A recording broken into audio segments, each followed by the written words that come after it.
Sebelum melanjutkan, jangan lupa subscribe dulu. Terima kasih. Bab 12. Mengetahui bahwa Ye Chen sedang bercanda, Xiao Churan tidak peduli, berjalan ke samping dan menghubungi nomor Wang Dongsui. Segera, panggilan itu tersambung. Suara menyenangkan Wang Dongsui datang dari sisi lain. "Halo, Nona Xiao." "Halo, Wakil Presiden Wang, ada sesuatu yang ingin saya minta bantuan Anda." Xiao Churan berkata dengan malu-malu. "Yah, beritahu aku." Wang Dongsui setuju. Xiao Churan mengatur kata-katanya, menarik napas dalam-dalam, lalu mengumpulkan keberanian untuk berkata, "Saya ingin bertanya apakah ketua ada waktu luang besok malam. Keluarga kami ingin mengadakan jamuan makan untuk mengumumkan secara resmi kerja sama kami dengan Dihao. Ku harap ketua bisa memberiku hadiah." Wang Dongsui terdiam beberapa saat sebelum menjawab, "Nona Xiao, aku tidak bisa membuat keputusan mengenai masalah ini.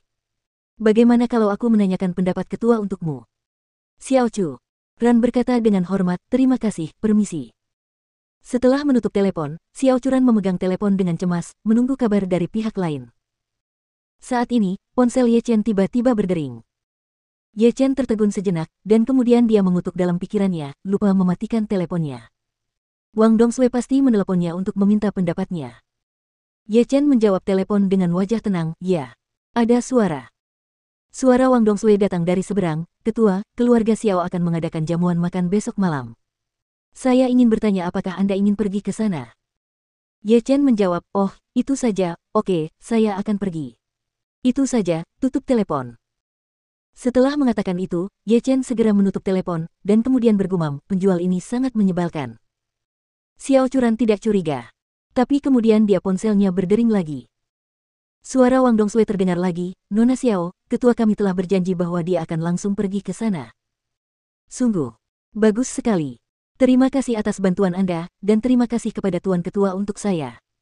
"2. Xiao Churan langsung bersemangat. Dia tidak menyangka pihak lain akan benar-benar setuju. Xiao Churan buru-buru berkata kepada Nyonya Xiao, "Nenek, Ketua M Grand Group setuju. Benarkah?" Kemudian, dia segera berkata kepada keluarga Xiao yang hadir, "Cepat persiapkan untukku. Pesan hotel terbaik, pesan makanan dan minuman terbaik, dan bersiaplah untuk menyambut Ketua Dihao dengan megah. Perusahaan kota, undang mereka ke perjamuan kita. Beritahu mereka bahwa Ketua Dihao akan memberi hadiah kepada mereka." Segera setelah itu, seluruh keluarga Xiao menjadi sibuk.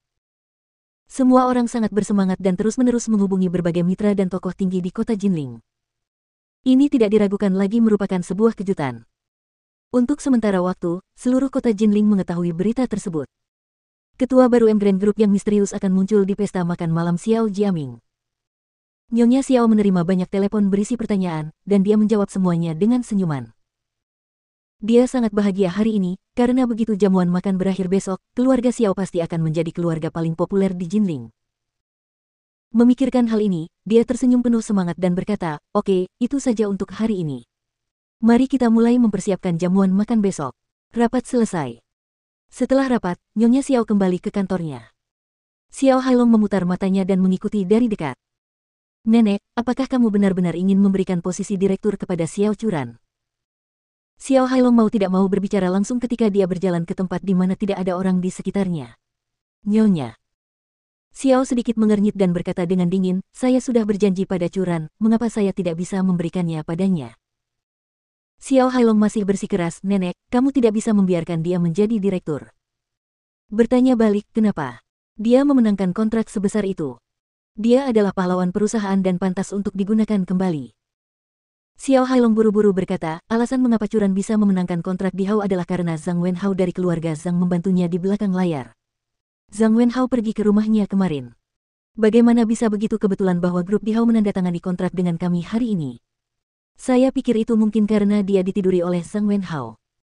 Nyonya Xiao berkata dengan ekspresi marah. "Apakah semuanya benar?"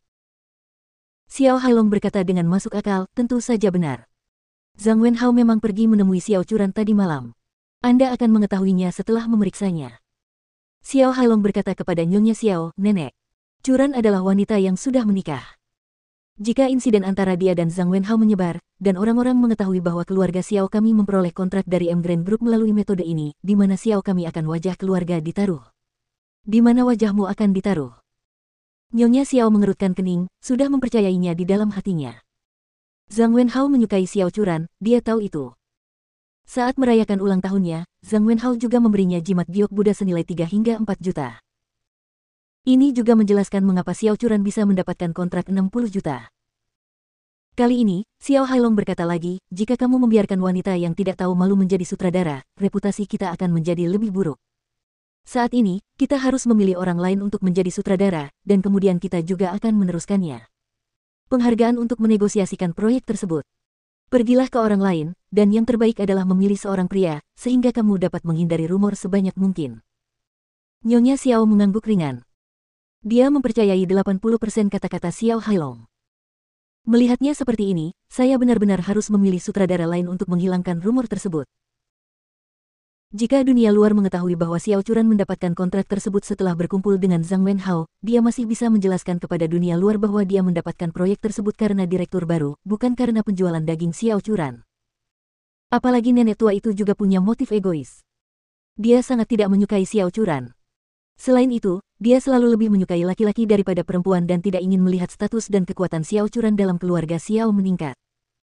Dia harus ditahan untuk memastikan bahwa aset keluarga Xiao tidak akan dimanfaatkan oleh pihak luar. Ketika dia memikirkan hal ini, dia sudah memiliki perhitungan di benaknya. Jadi, dia memandang Xiao Hailong dan berkata dengan dingin, "Hailong, kamu harus mendengarkan aku di perusahaan mulai sekarang. Kamu dapat melakukan apapun yang aku minta. Kamu tidak akan pernah bisa melakukan apapun yang aku tidak minta kamu lakukan.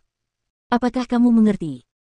Xiao Hailong segera menyatakan kesetiaannya, "Nenek, jangan khawatir, Hailong akan melakukan apapun yang kamu katakan mulai sekarang. Aku akan bertarung kemanapun kamu menyuruhku." Kepuasan. Pada jamuan makan besok, saya akan memberitahu semua orang bahwa Anda adalah direktur baru dan akan bertanggung jawab penuh atas kerja sama dengan M Grand Group, tetapi Anda harus ingat untuk patuh. Saya bisa memuji Anda, tapi saya juga bisa menginjak Anda. Xiao Hailong dia sangat gembira di dalam hatinya dan berkata dengan cepat, "Nenek, jangan khawatir. Hailong pasti akan patuh."